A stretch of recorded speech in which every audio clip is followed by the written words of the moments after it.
Ladies and gentlemen, this is the XFL. Week 3 is in the books. We're heading on to Week 4, and the biggest question of them all is, has the gameplay gotten better in the XFL?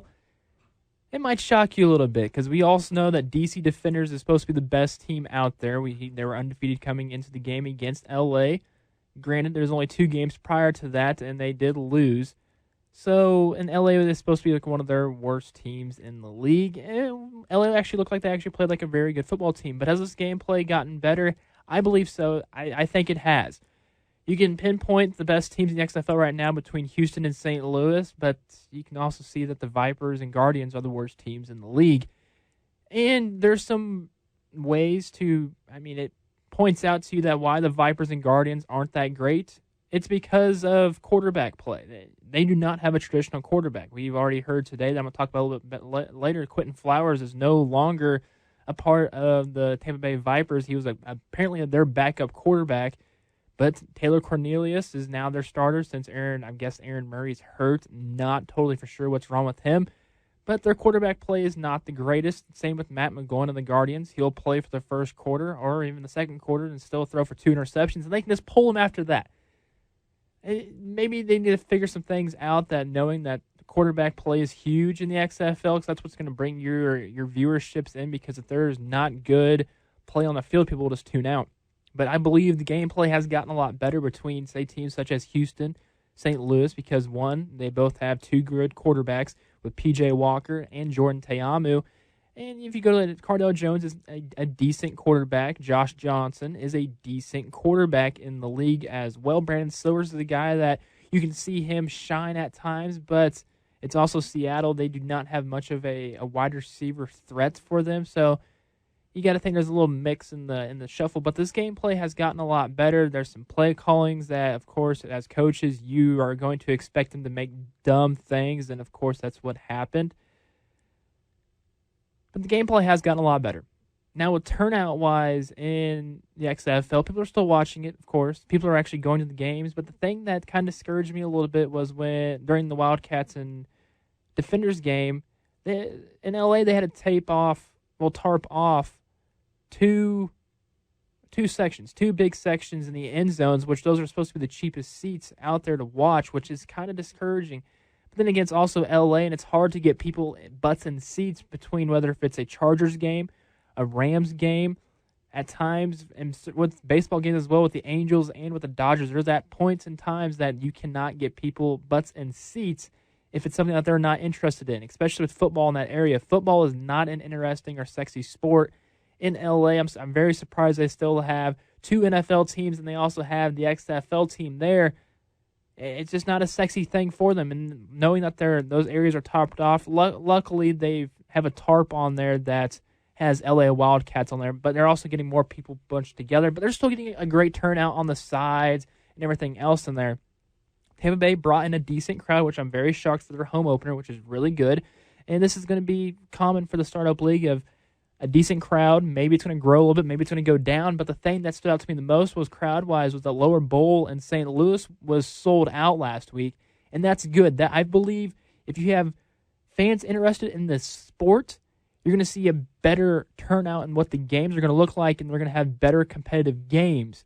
So that's why I believe gameplay between on the field and what the people are watching around it, if people get butts, and they get the butts in the seats, you're going to see more people turn out and go to these XFL games because there's better gameplay. And that's the thing. The gameplay is what's going to get the butts in the seats, and that's what's going to have to happen in order for the XFL to survive. And right now, they're on a very good trajectory path of this actually happening. So the gameplay, I believe, has gotten better. Now let's talk about what happened with Quinton Flowers, the former quarterback for the Tampa Bay Vipers, as he asked for his release, which is very interesting to think that you are trying so hard to get back into the NFL and you're in the XFL, and it's the fact that if you have something that could actually coming down the line as an NFL contract, you don't ask for your release, and there's something going on right here. Quinton Flowers went to UCF, I believe, and around the Florida area. So he's at least a well-known person for the Vipers if you're just a fan of that Florida region. So that's why people want to come to see, I guess, their quarterback. I'm guessing you want a quote-unquote homegrown quarterback. Aaron Murray got the start opening day, as if you want to call it opening day against the Guardians.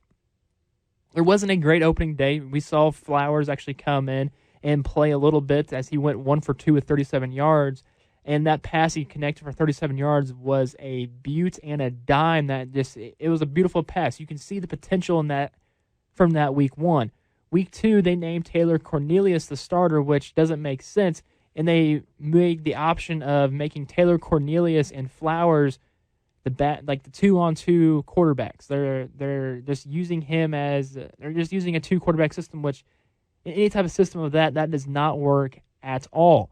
So you're just pretty much hurting Cornelius and hurting Flowers because they cannot get on a rhythm, because at times they're going to be interchanging throughout that, I guess, the drive or this one drive is Cornelius, one drive is Flowers. That doesn't work. That does not work at all. It doesn't. In week 2, you see as Flowers went 3 for 7 with 18 yards and interception. That did not work. And with week 3, the last week he played, he went 4 for 6 or 67 yards, and he looked like the better quarterback with Cornelius out there. And what sucks too is that Cornelius, which a play that should have had Flowers in there, they left Cornelius in there, and I don't know if it's Mark Trestman trying to figure out that, okay, maybe Cornelius is the better one. No, the better quarterback out of the 3 right now is Flowers, and yet he asked for his release, and he's no longer a Tampa Bay Viper. That is not a good look for the Vipers right now. Mark Trestman, I don't know what you think you're doing with the 2-quarterback system. Well, you can't do that this week. You have to rely on Cornelius, or if Aaron Murray is actually going to be healthy. But one play that did not go good for a non-mobile quarterback. If you had a mobile quarterback in there such as Flowers, it might be a different story. Maybe Flowers would be their starter week 4. Maybe he knew something that not many people know, that he wasn't going to get the start in that week 4. So he was like, you know what? I've been here for 4 weeks. They've promised me more playing times than taking 6 plays or having 6 passing attempts, such as in week 3.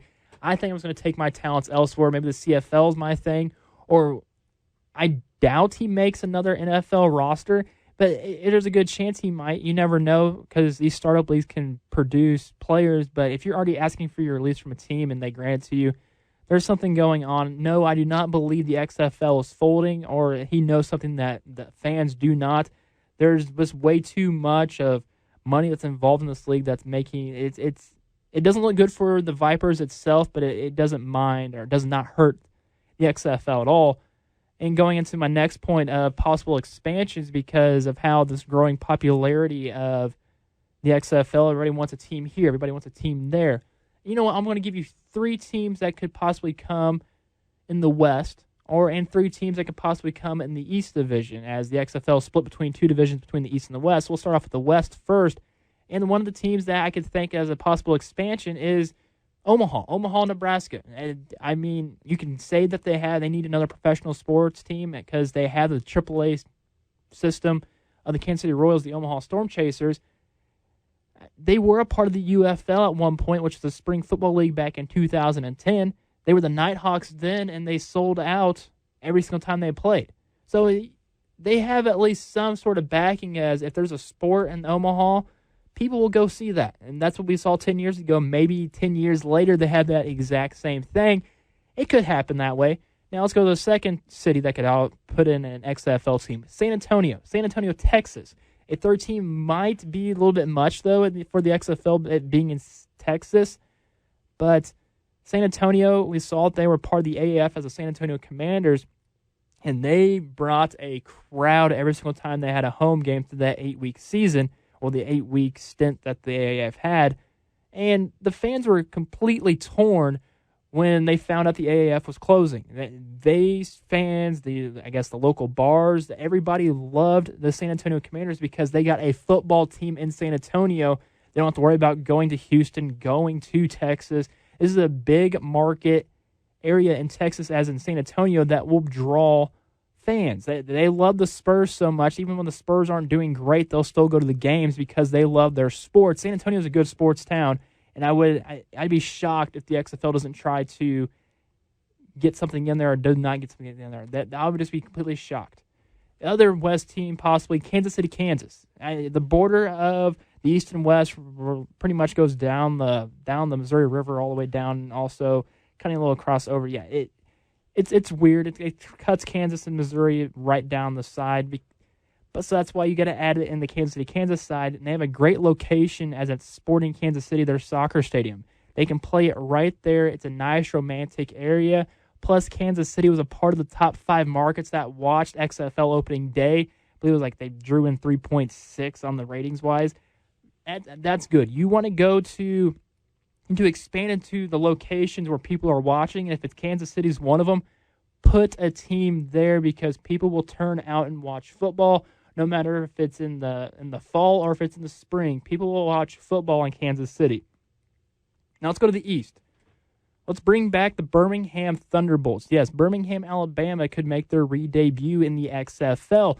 I know they had an AAF team as the Birmingham Iron, and fans actually showed up for that. People got behind the Birmingham Iron. They got behind the Thunderbolts on that short one season in the XFL. So you got to think Birmingham, Alabama might get that home of the next XFL team in the East. Let's go to Columbus, Ohio. They were also a part of the top 5 markets watching the XFL. I think they were, I believe, 4th on that list, which is good. Out of the top 5 places, I think it was probably a 3.2. But, I mean, this might be their alternative there in Ohio instead of watching the Browns or Bengals lose. So maybe a Columbus, Ohio team might bring that spark in football and going on. You never know. Now, let's go with Philadelphia, Pennsylvania for the last East team, and the Philadelphia fans are completely crazy. So why wouldn't you not want to put a football team there? They can easily play at their soccer stadium as well, and if they supported the Arena Football team. I'm pretty sure they're the sole in the Arena Football League. They supported that tremendously there in Philadelphia. I don't see why they couldn't support an XFL team tremendously.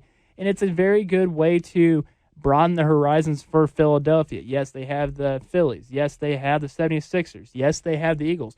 Let's put an XFL team in Philadelphia, and those fans will go crazy because Philadelphia is just a crazy city. There's a bunch of crazy people there, and they'll easily get back up the XFL, I guess, in open arms. I would not be surprised if they have a chugging contest. Like, okay, if you have all these 3 teams, all like Birmingham, Columbus, Philadelphia, whoever chugs this beer first is going to get the XFL team. Philadelphia will easily get that done in a heartbeat because it's Philadelphia and they are crazy. So those are the expansions that I'm actually hoping that will actually happen. Omaha, Nebraska, San Antonio, Texas, Kansas City, Kansas, Birmingham, Alabama, Columbus, Ohio, and Philadelphia, Pennsylvania. Let me know what you think and see if there's any way or any chance that this could actually happen. I hope it does. XFL is funded for the next 2 to 3 years. I'm guessing they're making a revenue right now, so it will probably last for another 3 years. After that 3-year stint, they think it's going to happen. I think this is going to the XFL is going to be around for the next 20 to 50 years. I can easily see that happening. That'll do it for this little podcast here. Hope you enjoyed this XFL rant that I had, and let me know what you think. Make sure whatever you listen to this on, subscribe, share it, do whatever you want with it. I'm thankful that you listened this long. Have a good one.